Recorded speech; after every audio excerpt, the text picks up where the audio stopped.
Some basic concept of chemistry.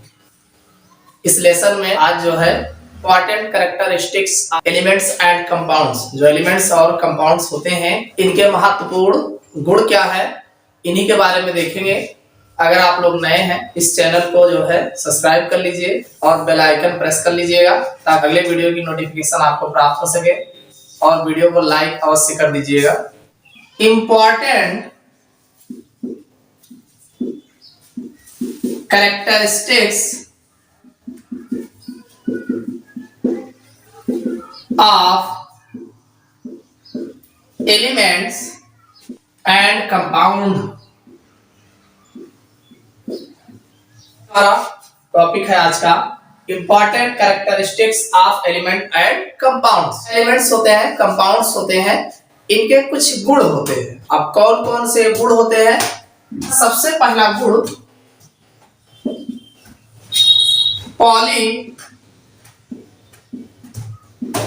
polymorphism and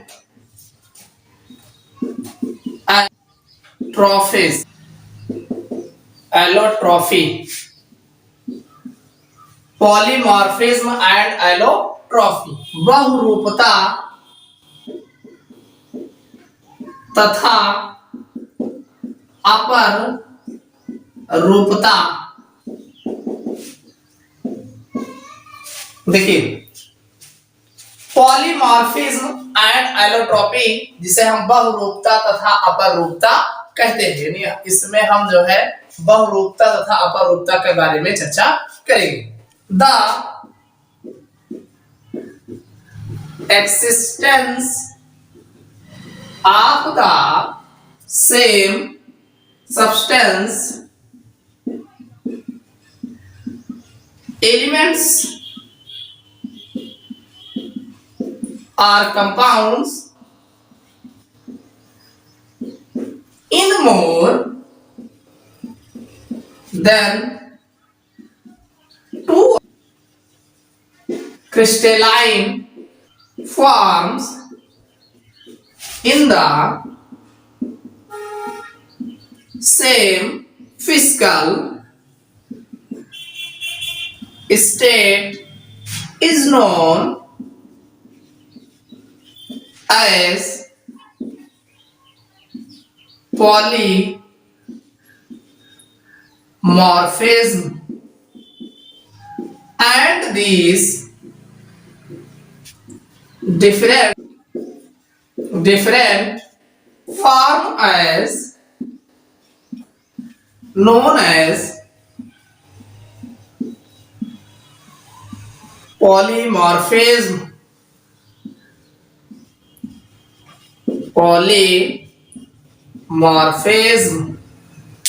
the instance of the same substance elements or compounds in more than two crystalline forms in the same physical state is known as polymorphism, and these different forms as known as polymorphous। जब कोई पदार्थ, अब चाहे elements हो या compounds हो, एक ही भौतिक अवस्था में एक से अधिक क्रिस्टलीय रूप में पाया जाता है। देखिए, जब कोई पदार्थ चाहे एलिमेंट्स हो चाहे कंपाउंड्स हो, एक ही भौतिक अवस्था में एक से अधिक क्रिस्टलीय रूपों में पाया जाता, तो यह गुण बहुरूपता कहलाती है। हाँ, ये जो भिन्न भिन्न रूप होते हैं ये बहुरूपी कहलाते हैं। देखिए, लिखा है कि the instance of the same substance elements or compound. जब कोई पदार्थ, सब्सटेंस पदार्थ, एलिमेंट्स आर कंपाउंड, चाहे एलिमेंट्स की बात कर लो चाहे कंपाउंड्स की, इन द मोर देन, एक से अधिक, टू क्रिस्टलाइन फॉर्म, दो से अधिक क्रिस्टलीय रूपों में, इन द सेम फिजिकल स्टेट, कैसे हो, उनकी जिनकी भौतिक अवस्था एक ही हो, नोन एज पॉलीमॉर्फिज्म, इसे हम पॉलीमॉर्फिज्म कहते हैं। एंड दीज डिफरेंट फॉर्म, और जो इनके अलग अलग रूप होते हैं, नोन एज पॉलीमॉर्फस, या बहुरूपी कहते हैं। तो ये तो था बहुरूपता। अब इससे उदाहरण की बात करें, एग्जाम्पल की, जैसे जिंक सल्फाइड है, एक सल्फाइड हम Zn S से रिप्रेजेंट करते हैं। देखिए, अगर हम जिंक सल्फाइड की बात करें, जिसे हम ZnS से रिप्रेजेंट करते हैं। यह जो है जिंक ब्लेंडिंग एंड उर्जाइड। देखिए जो जिंक हाइड है या जिंक सल्फाइड जो है जिंक ब्लेंडी और उर्जाइड अलग अलग जो है नामों से इसको जाना जाता है। इसके दो अलग अलग फॉर्म्स होते हैं। अगला है CO3 जिसे हम अरेगोनाइट एंड कैल्साइट, कैल्शियम कार्बोनेट को अरेगोनाइट एंड कैल्साइट के नाम से जाना जाता है। ये दो एग्जांपल्स हैं, एक जिंक सल्फाइड का है जिसे जिंक ब्लेंडी एंड उर्जाइड के नाम से जानते हैं। दूसरा है कैल्शियम कार्बोनेट जिसे आर्गोनाइट एंड कैल्साइट के नाम से जाना जाता है। ये तो था पॉलीमॉर्फिज्म की बात, बहुरूपता की बात, यानी जब किसी एक ही एलिमेंट्स का एक ही भौतिक अवस्था पर अलग अलग रूपों में मिलता है तो उसे हम जो है बहुरूपी तथा उसके इस गुण को बहुरूपता कहते हैं। अब बात करते हैं अपरूपता की, कहते हैं एलोट्रॉपी की। एलोट्रॉपी जिसे हम अपरूपता कहते हैं। If an exists in two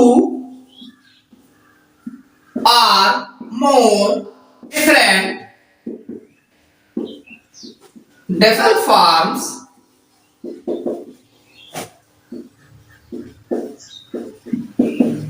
in the same physical state,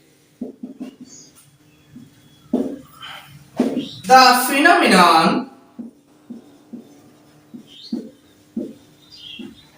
is also called tropy. Elemental and the elemental states are called orbs. If an exists in two or more different chemical forms in the same physical state, the phenomenon is also called allotropy and the elements state are called allotropes. देखिए यदि कोई तत्व एक से अधिक रासायनिक अवस्थाओं में पाया जाता है, यदि कोई तत्व एक से अधिक रासायनिक अवस्थाओं में पाया जाता है तो यह गुण जो है अपरूपता कहलाती है। भिन्न भिन्न जो अवस्थाएं होते हैं, भिन्न भिन्न जो अवस्थाएं होती हैं उसे हम अपरूपी कहते हैं। देखिए इसमें दिया है कि in ion exists two or more different chemical forms, यदि कोई पदार्थ जो है एक से अधिक डिफरेंट केमिकल फॉर्म यानी अलग अलग रासायनिक रूपों में पाया जाता है in the same physical state, जिसकी भौतिक अवस्था एक ही हो, सेम हो, तो the phenomenon is also called allotropy. तो इसको हम जो है एलोट्रॉपी कहते हैं। And the elements state are called allotropes, और जो अलग अलग एलिमेंट्स की अवस्था होती है, तत्व की जो अवस्था होती है उसे हम एलोट्रॉप्स कहते हैं, उसे हम अपरूपी कहते हैं। अब अगर हम इसके एग्जाम्पल की बात करें, जैसे कार्बन है रूपों में पाया जाता है diamond, graphite, fullerene, lamp black etc। अगर हम कार्बन की बात करें तो कार्बन जो है डायमंड जो है बहुत कठोर होता है, ग्रेफाइट जो पेंसिल के नोक में पाया जाता है ग्रेफाइट, फुलरेन जिसके आकृति फुटबॉल के समान होती है ये फुलरेंस, लैम्प ब्लैक और जो है लैम्प में कालिख लगा होता है जिसे काजल है, ठीक है। तो ये सब जो है कार्बन के ही अपरूप है, ये कार्बन ही होता है। सबके अगर हम संकेतांक की बात करेंगे तो सबको C से ही रिप्रेजेंट किया जाएगा। अब इसके जो देखिए इन सब के जो फिजिकल स्टेट है, अगर हम इनके जो है भौतिक अवस्था की बात करें, भौतिक अवस्थाएं सबके अलग अलग हैं, लेकिन अगर इनके केमिकली प्रॉपर्टीज की बात करें तो सबके रासायनिक गुण, जैसे ऑक्सीजन जो है O2 एंड O3, ये ऑक्सीजन है और ये ओजोन, दो अलग अलग रूपों में पाया जाता है। इसी तरीके से अगर हम सल्फर के एलोट्रॉप्स की बात करें, सल्फर के रोम्बिक, सल्फर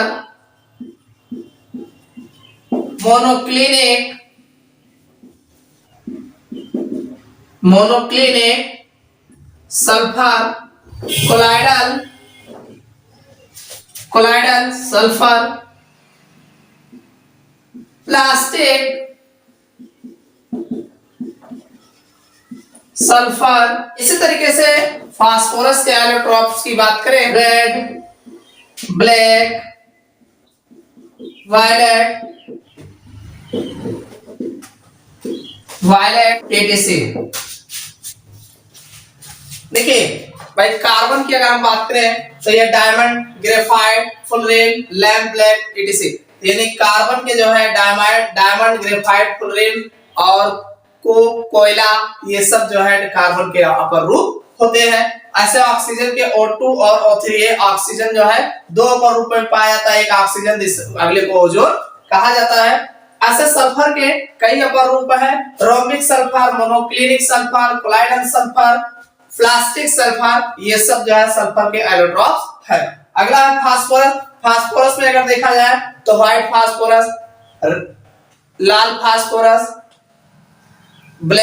काला फास्फोरस, वायलेट फास्फोरस, बैंगनी फास्फोरस, इस तरीके से अलग अलग जो है फास्फोरस के अपर रूप पाए जाते हैं। बहुरूपता यानी जैसे कोई एक ही व्यक्ति हो और वो ड्रामे में जो है अलग अलग मुखौटा पहनकर अगर निकलता है तो अलग अलग मुखौटे में अलग अलग वो जो है उसका पात्र जो होता है, जो उसका रोल होता है, वो अलग अलग रोल होता है। कभी राजा के रूप में निकलेगा, कभी नौकर के रूप में निकलेगा, कभी जो है भिखारी के रूप में निकलेगा, तो उसका रोल के हिसाब से अलग अलग गुण होता है।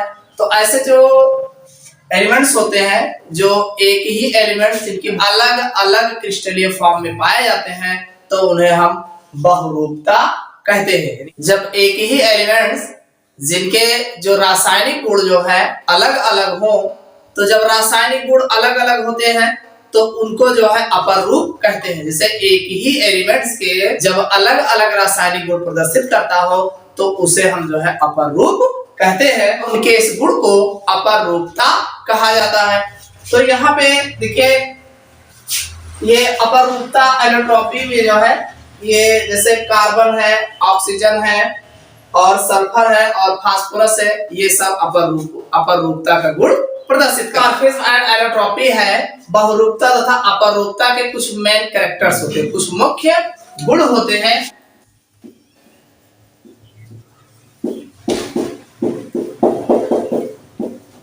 इनके मुख्य गुण कौन कौन से हैं? देखिए सबसे पहला गुण जो है वो है इनके भौतिक गुण अलग अलग होते हैं। जितने भी एलोट्रॉप्स तथा जो है पॉलीमॉर्फिज्म होते हैं, इनके जो फिजिकल प्रॉपर्टीज होती है, भौतिक गुण होते हैं, वो अलग अलग होते हैं। They differ in their physical properties.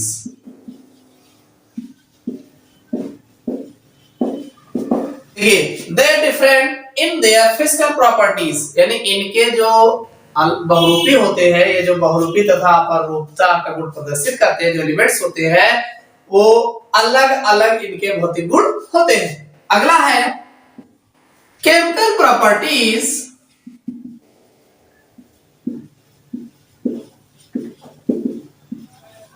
and their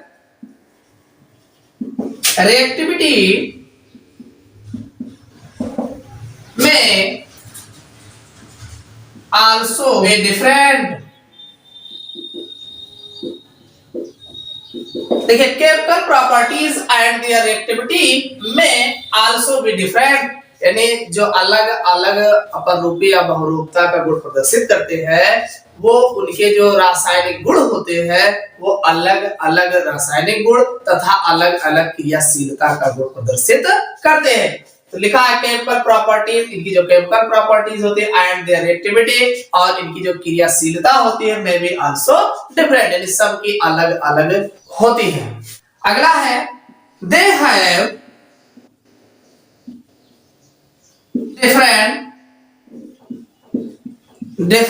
different hybrids of atoms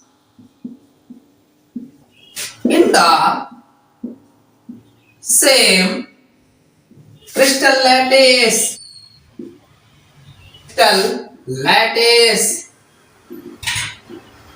They have different hybrid state of atoms in the same crystal lattice. देखिए जिनके अपरूपता का गुण प्रदर्शित करते हैं कि इनमें जो संकरण पाया जाता है हाइब्रिड स्ट्रक्चर यानी हाइब्रिड स्टेट यानी संकरण अवस्था जो होती है वो अलग अलग हो सकती है। जैसे अगर हम बात करें डायमंड में जो है वो sp3 हाइब्रिडाइजेशन, ग्रेफाइट में sp2 हाइब्रिडाइजेशन।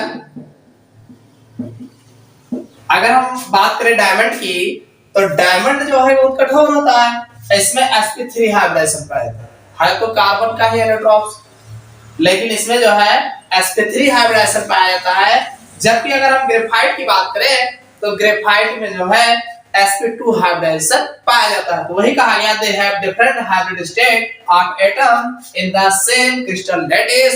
अगर इनकी जो क्रिस्टल संरचना होती है उसमें जो एटम्स लगे होते हैं उन एटम्स के मध्य में जो है अलग अलग हाइब्रिडाइजेशन अवस्था पाई जाती है। अलग अलग अपर रूप यानी जिनके जो अलग अपर रूप होते हैं इनके अपर रूपों में अलग अलग जो है संकरण अवस्था। नेक्स्ट है they may have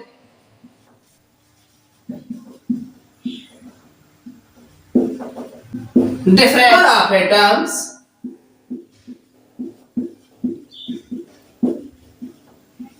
in molecules। देखिए अगला है they may have different number of atom in its molecules। देखिए जो एलोट्रॉप्स या बहुरूपता का गुण प्रदर्शित करते हैं इनके जो अलग अलग अपरूप होते हैं तो इनमें जो एटम्स लगे होते हैं इनके जो मॉलिक्यूल्स होते हैं इनमें एटम्स की संख्या जो है अलग अलग हो सकती है। जैसे अगर इसके एग्जांपल की बात करें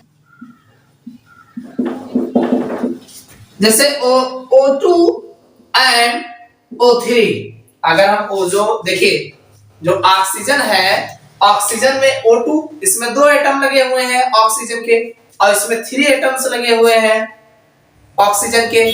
तो इनमें जो एलोट्रॉप्स होते हैं ये जो है अलग अलग जो है एटम्स इनकी जो संख्या होती है परमाणुओं की जो संख्या होती है वो एक से अधिक जो है यानी अलग अलग होती है यानी अलग अलग हो सकती है। तो थे बहुरूपता तथा अपरूपता के मुख्य गुण। अगला है तो मॉर्फिज्म जिसे हम समाकृतिकता कहते हैं। आइसोमॉर्फिज्म जिसे हम समाकृतिकता कहते हैं। ये आइसोमॉर्फिज्म होते क्या है? Compound having identical crystalline forms usually indicating similar or analogous chemical composition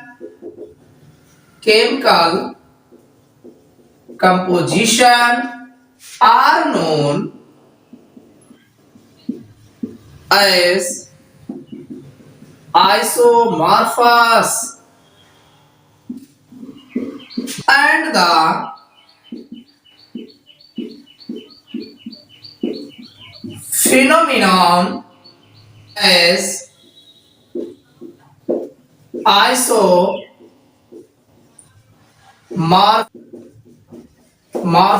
compound having identical crystal forms, usually indicating similar or analogous chemical composition, are known as isomorphous and the phenomenon as isomorphism. देखिए compound having identical crystalline form, देखिए वही होंगे जिनके रासायनिक संगठन तथा crystal जालक समान होते हैं, उन्हें हम समाकृतिक कहते हैं तथा उनके इस गुण को समाकृतिकता कहते हैं। तो वही लिखा है कि compound having identical crystal form, यानी जो कंपाउंड्स होते हैं वो एक समान जो है आइडेंटिकल क्रिस्टल फॉर्म, उनके जो क्रिस्टलीय संरचना होती है वो समान होती है, usually indicating similar analogous chemical composition, और उनके जो है समान केमिकल गुण, रासायनिक गुण या केमिकल कंपोजिशन यानी उनके रासायनिक संगठन जो है समान होते हैं, जिसे हम आइसोमॉर्फस, जिन्हें हम समाकृतिक कहते हैं, and their phenomenon is isomorphic, और उनके इस गुण को जो है समाकृतिकता कहलाते हैं, यानी समाकृतिकता कहते हैं। कृतिक एग्जांपल्स की बात करें, ZnSO4 into 7H2O, ZnSO4 into 7H2O and FeSO4 into 7H2O are isomorphous, यानी जैसे ZnSO4 into 7H2O क्रिस्टल जालक प्रदर्शित करते हैं, वैसे FeSO4 into 7H2O क्रिस्टल जालक प्रदर्शित करते हैं। All elements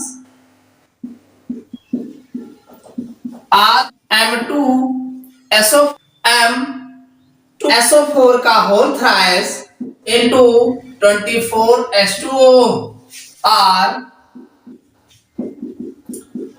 isomorphous each other।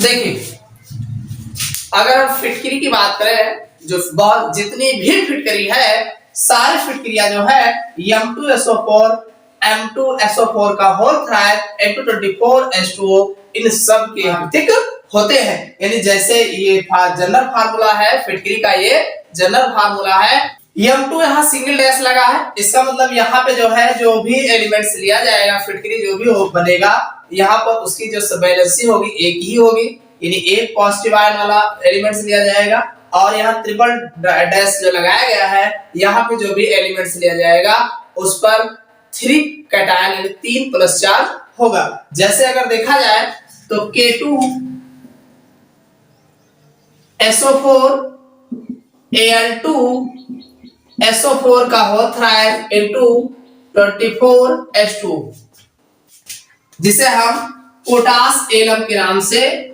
जानते हैं। देखिए पोटास एलम, देखो K2 आप जानते हैं K के ऊपर 1 प्लस चार्ज होता है, जो भी K होता है, जैसे K है इसके ऊपर 1 प्लस चार्ज क्रिएट होता है, तो यहाँ पे सिंगल डैश लगाया गया है, और यहाँ पे आप जानते हैं Al जो होता है इस पर 3 प्लस चार्ज होता है, तो यहाँ पे जो है ये 3 डैश लगाया गया है। तो जितने भी एलम्स बनते हैं, चाहे पोटास एलम हो, चाहे क्रोम एलम हो, चाहे फेरम एलम हो, तो इस तरीके से सारे एलम्स जो है इसी सामान्य सूत्र का पालन करते हैं। ये सब जो है जितने अलग अलग एलम्स होंगे, फिटकरियां होंगी, वो सब जो है समाकृतिक होते हैं, यानी एक ही समान उनकी संरचना होती है। अगला जो कंपाउंड्स और एलिमेंट्स का जो कैरेक्टर है,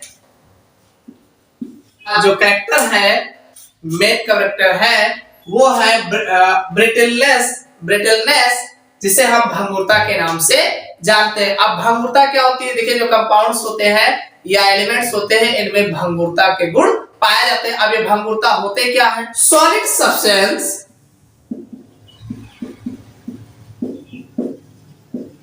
which on hammering break down into smaller pieces are called brittle, and this property is called brittleness. देखिए, solid substance which on hammering break down into smaller pieces. अब हम सॉलिड पदार्थ को पीटते हैं, हैमरिंग करते हैं, पीटते हैं, तो वह छोटे छोटे टुकड़ों में विभाजित हो जाते हैं। पीटने पर अगर वो छोटे छोटे टुकड़ों में विभाजित हो जाते हैं तो उन्हें हम भंगुर कहते हैं, उन्हें हम कार्ड ब्रिटल, जिसे हम भंगुर कहते हैं। And this property is called brittleness, और उनके इस गुण को भंगुरता कहते हैं। देखिए, जब कोई ठोस पदार्थ है, चाहे एलिमेंट्स हो चाहे यौगिक हो, अगर उसको हम पीटते हैं, हैमरिंग करते हैं, पीटते हैं, तो पीटने पर अगर वह चूर चूर हो जाता है तो उसे हम भंगुर, उस पदार्थ को हम भंगुर कहते हैं, और उनके इस गुण को भंगुरता कहलाती है, उनके इस गुण को हम भंगुरता कहते हैं। जैसे अगर हम एग्जाम्पल की बात करें, जैसे सल्फर, भाई सल्फर जो होते हैं ये भंगुर होते हैं, इनको अगर पीटा जाएगा तो चूर चूर हो जाते हैं।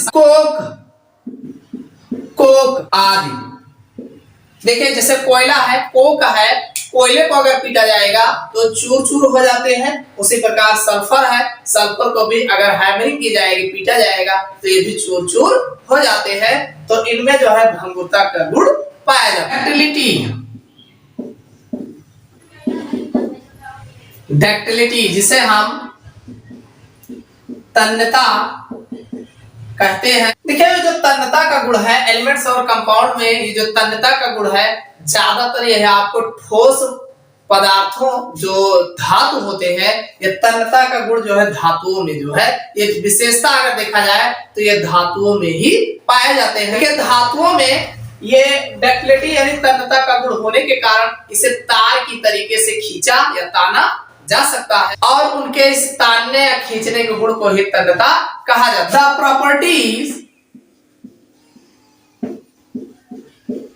The property of solid,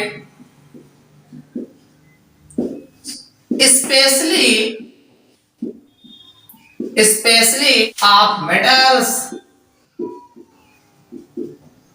metals of being capable of being drawn over into a wire is known as ductility. And these substances are called ductile. The property of solids, अगर हम ठोसों के गुण की बात करें तो स्पेशली ऑफ मेटल्स, तो ये जो डक्टिलिटी है ये जो है ज्यादातर जो है मेटल्स, जितने मेटल्स होते हैं उनमें ये गुण पाए जाते हैं। आगे देखिए, आप being capable of being drawn over into a wire is known as ductility. देखिए, जो मेटल्स होते हैं, मेटल्स में ये गुण होने के कारण ही इनको जो है तार की तरीके से ताना जो है खींचा जा सकता है। इसी डक्टिलिटी के गुण के कारण जो है मेटल्स को जो है तार के रूप में जो है खींचा जा सकता है। तो नॉन एज डक्टिलिटी, उनके इस गुण को जो है तन्यता कहते हैं।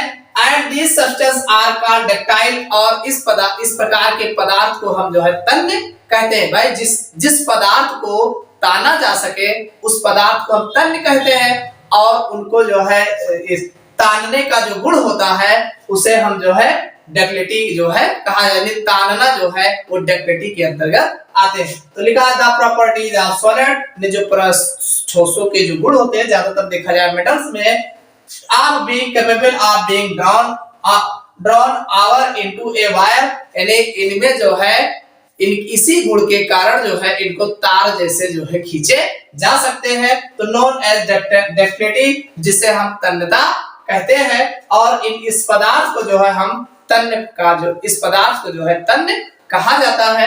अगर कहा जाए कि सबसे ज्यादा जो है बढ़िया जो है तन्य जो है कौन सा एलिमेंट्स है, कौन सा मेटल है, देखिए platinum is the most ductile metal.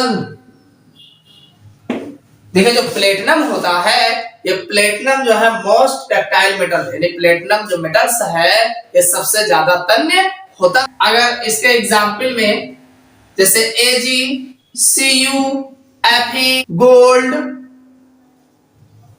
etc, ये सब जो है डक्टिलिटी का जो है गुण जो है प्रदर्शित करते हैं। ये सब जो है तन्य जितने मेटल्स हैं सारे मेटल्स में जो है ये डक्टिलिटी का गुण जो है पाया जाता है। अगला जो गुण है मेलेबिलिटी, इसी को हम जो है आघात वर्धनीयता, मेलेबिलिटी को जो है हम हिंदी में आघात वर्धनीयता कहा जाता है। देखिए वेट फोर्स अगर हम बात करें तो ये गुण भी जो है ज्यादातर जो है मेटल्स के ही होंगे। वेट फोर्स जिसे हम पीटे और पीटने पर जो है वो पतली चादर के रूप में फैल जाते हैं, तो वो सहने की क्षमता रखते हो जिसे रोक करके वो अपना जो है फैल जाते हैं। भाई एक होता है आघात सह नहीं पाता, जैसे अगर हम नॉन मेटल्स की बात करें तो उनको आघात देते तो चूर चूर हो जाते हैं, बिखर जाते हैं, तो वो आघात वर्धनीयता का गुण प्रदर्शित नहीं करते हैं। लेकिन जो मेटल्स होते हैं इन मेटल्स को अगर पीटा जाता है तो ये आघात वर्धनीय होते हैं, इनको पीटने पर ये पतले चादर के रूप में फैल जा जाते हैं। तो जो मेटल्स पीटने पर पतले चादर, जितने मेटल्स होते हैं इनको पीटने पर पतले चादर के रूप में फैलाया जाता है, तो इनके इस गुण को आघात वर्धनीयता कहा जाता है। और इस पदार्थ को आघात वर्धनीय पदार्थ कहते हैं। The solid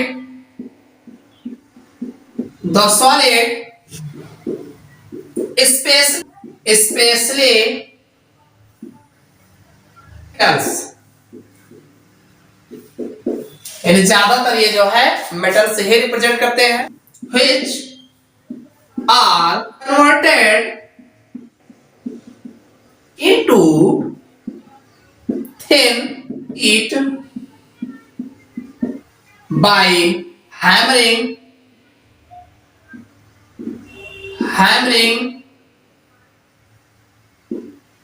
are called malleable, and this property called malleability।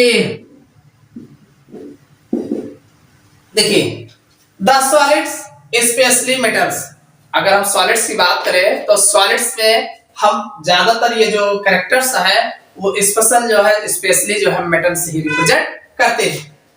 तो which are converted into thin sheet, यानी ये किस में कन्वर्ट हो जा रहे हैं, ये जो मेटल्स होता है कहां कन्वर्ट हो रहा है, ये थिन शीट पतली चादर के रूप में परिवर्तित होता है। बाय हैमरिंग, कैसे परिवर्तित हो रहा है, जब हम इसको हैमरिंग करते हैं, यानी जब हम इसको पीटा जाता है। Are called malleable and this property is called malleability, जिसे हम जो है आघात वर्धनीय तथा उनके इस गुण को आघात वर्धनीयता कहते हैं। देखिए ऐसे एलिमेंट्स, ऐसे तत्व, ऐसे यौगिक जो आघात को सहते हैं और वो पतली चादर के रूप में फैल जाते हैं, उन्हें हम आघात वर्धनीय तथा उनके इस गुण को आघात वर्धनीयता कहते हैं। जैसे अगर हम इससे एग्जाम्पल की बात करें,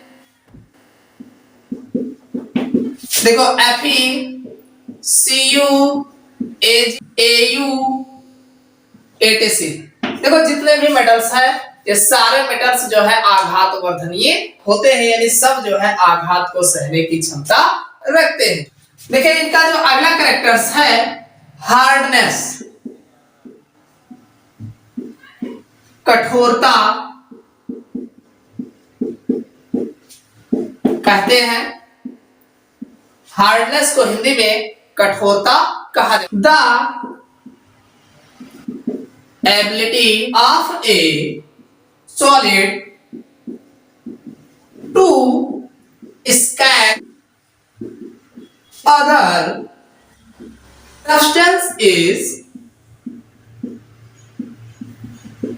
measured in terms of hardness. The hardness of solids are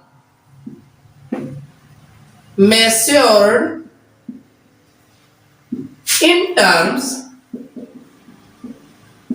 of Maho scales.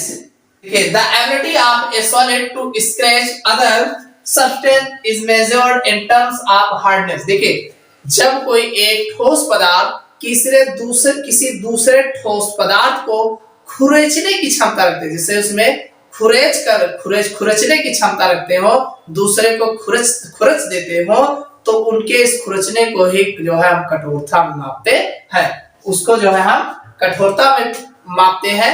तो वही लिखा है कि the ability of a solid to scratch other substance, यानी जब एक पदार्थ किसी दूसरे पदार्थ को खुरचते हैं measured in terms of hardness, तो उसी को हम जो है कठोरता के पदों में व्यक्त करते हैं। तो the hardness of solid are measured in terms of Mohs scale, यानी इनके इस प्रकार की हार्डनता को जो है, यानी ठोस पदार्थ की हार्डनता को हम जो है जो मापने का टर्म्स यूज करते हैं Moh स्केल, इसको Moh स्केल पर जो है प्रदर्शित करते हैं। कठोरता का मापन जो है Moh स्केल पर किया जाता है। देखिए कुछ पदार्थों के Moh स्केल इस प्रकार है, जैसे मान लीजिए ये सीरियल नंबर है और इधर सब्सटेंस के हार्डनेस ऑफ Moh स्केल्स। तो इसमें सबसे पहला जो है टेल्कम पाउडर, टेल्कम लेता है ये 1। अगला है जिप्सम जिसका हार्डनेस जो है 2 है। अगला है कैल्साइट जिसका 3 है। अगला है फ्लोराइड इसका 4 होगा। एपेटाइट जिसका 5 होगा। इसी तरीके से अगला आर्थोक्लेस जिसका 6 होगा। इसी क्वार्ट्ज इसका 7 होगा। अगला है टोपास इसका 8 होगा। अगला है क्राउनडम जिसका जो है 9 होगा। और अगला है डायमंड का जो है 10 होगा। कठोरता का जो मापन जो है ये जो है हार्डनेस ऑफ Moh स्केल्स, यानी Moh स्केल्स पर Moh पैमाने पर किया जाता है। तो Moh पैमाना जो है देखिए इसमें सबसे पहला जो दिया गया है टेल्कम पाउडर है जिसका हार्डनेस जो है 1 है। इसी तरह जिप्सम है इसका 2 है। कैल्साइट है 3 है। फ्लोराइड है 4 और एपेटाइट है 5। आर्थोक्लेस का है 6। क्वार्ट्ज का है 7, टोपस का है 8, कोरेंडम ये है 9 और डायमंड का है 10। जो डायमंड है ये सबसे ज्यादा कठोर माना जाता है और ये जो है कांच को भी खुरचने की जो है कांच को भी खुरच देता है। इसमें जो डायमंड है ये सबसे ज्यादा कठोर माना जाता है, ये कांच को भी खुरच देता है। डायमंड जो है सबसे अधिक कठोर पदार्थ माना जाता है, लेकिन अब नया जो है संश्लेषित इससे भी ज्यादा कठोर पदार्थ जो है निर्मित किया गया, संश्लेषित यानी निर्मित किया गया जा चुका है। देखिए ये भी जो है कार्बन का ही अपर रूप है, जिससे डायमंड जो है कार्बन का अपर रूप है, ऐसे ये जो है ये डायमंड से भी ज्यादा कठोर पदार्थ जो निर्मित किया जा चुका है ये भी कार्बन का ही अपर रूप है। कार्बाइन के नाम से जाना जाता है। NaC हम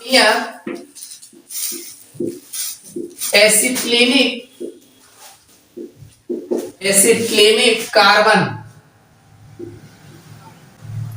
देखिए लैक जो है संश्लेषित किया गया कार्बन का ही अपर रूप है, लीनियर एसिटिलीनिक कार्बन, इसी का नाम जो है कार्बाइन कहा जाता है।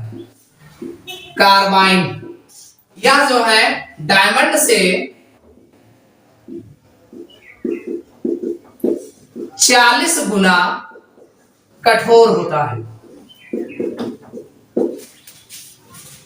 देखिए जो कार्बाइन है ये डायमंड से भी जो है 40 गुना कठोर जो है निर्मित किया गया है। तो एक लैक है जिसको लीनियर एसिटिलीनिक कार्बन जो है कहा जाता है, जिसे हम कार्बाइन के नाम से भी जानते हैं। तो ये डायमंड से जो है 40 गुना कठोर है, इसलिए जो है सबसे ज्यादा हार्डनेस पदार्थ जो है निर्मित किया गया है। वैसे तो डायमंड जो है कठोरता में सबसे अधिक माना जाता है। हाइग्रोस्कोपिक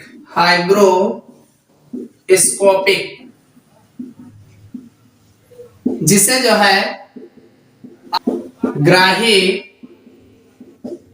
प्रकृति कहा जाता है। हाइग्रोस्कोपिक नेचर आर्द्रता ग्राही substance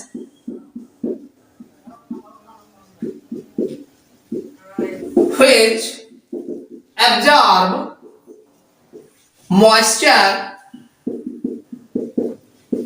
from atmosphere and form hydrates are called hygroscopic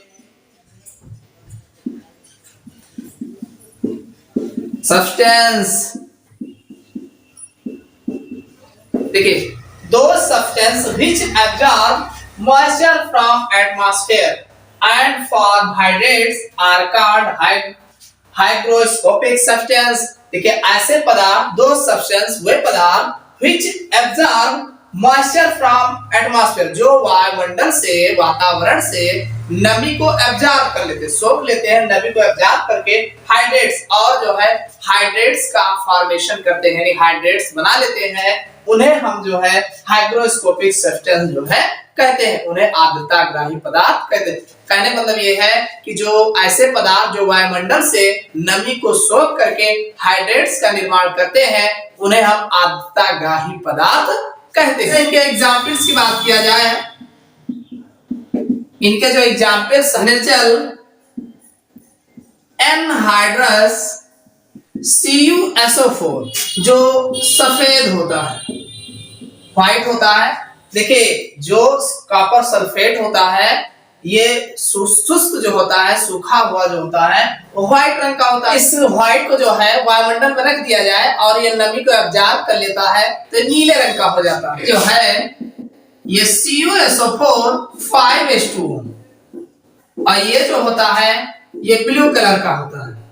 देखिए एनहाइड्रस CuSO4 जो कॉपर सल्फेट होता है ये व्हाइट रंग का होता है, लेकिन जब इसको वायुमंडल में एटमॉस्फेयर में रख दिया जाता है तो ये वायुमंडल से नमी को एब्जॉर्ब करके CuSO4 into 5H2 में चेंज हो जाता है और ये जो है ब्लू कलर का दिखाई देता है। इसी तरीके से जैसे Na2CO3 CO3 Kong H2SO4, P2O5 etc. ये बहुत सारे जो है ये आर्द्रताग्राही जो है पदार्थ होते हैं जो वायुमंडल की नमी को एब्जॉर्ब कर लेते हैं। अगला जो कैरेक्टर है डिलिक्वेसेंस, इसी को जो है हिंदी में फ्रासवेदता के नाम से जो है जाना ज्यादा है। अगला जो कैरेक्टर्स है इनका एलिमेंट्स एंड कंपाउंड्स का डिलिक्वेसेंस, जिसे हम फ्रासवेदता के नाम से, दो solids substance which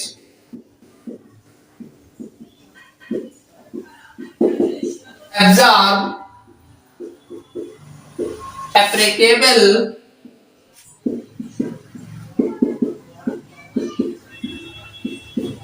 amount of moisture from atmosphere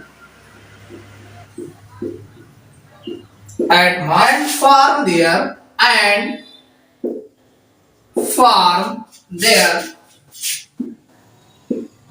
concentrated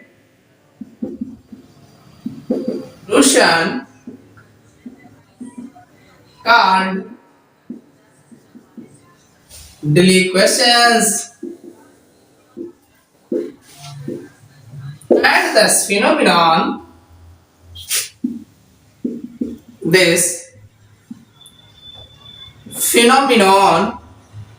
is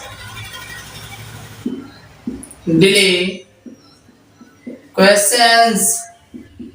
देखिए, दो solid substance which absorb appreciable amounts of moisture from atmosphere and from their concentrated solution are called deliquescent, and this phenomenon is deliquescence.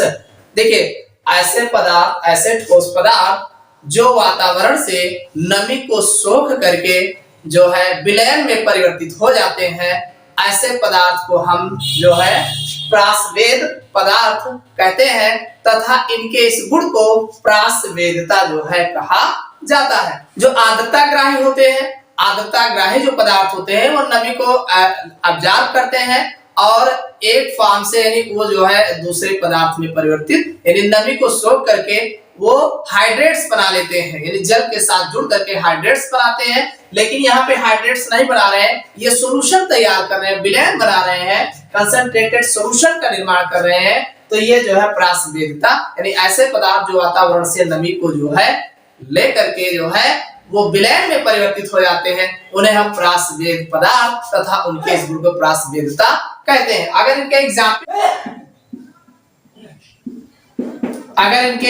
Example जैसे NaOH, KOH, CaCl2, FeCl3, etc. ये ऐसे पदार्थ हैं जो वायुमंडल से जो है एटमॉस्फेयर से नमी को एब्जॉर्ब करके ये विलयन में परिवर्तित हो जाते हैं। NaOH है, KOH है, CaCl2, FeCl3, ये सब जो है विलयन में परिवर्तित हो जाते हैं। देखिए, ये थे इनके मेन कैरेक्टर्स जो एलिमेंट्स और कंपाउंड्स के जो है देखने को मिलता है, एलिमेंट्स और कंपाउंड में देखने को